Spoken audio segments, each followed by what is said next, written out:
Good afternoon everyone! Andito ako sa front yard ng eskwelahan at akala nyo estudyante lang ang pumapasok dito.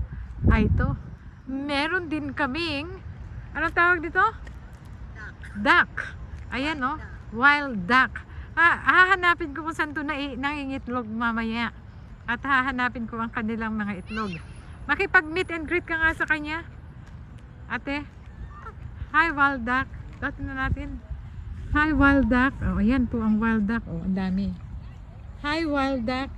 Ate Lourdes, makipag-hi hello ka nga sa wild duck. Oh. Yan. Okay, so mga kaibigan, ito ang wild duck sa harapan ng eskwelahan at hindi sila takot sa tao.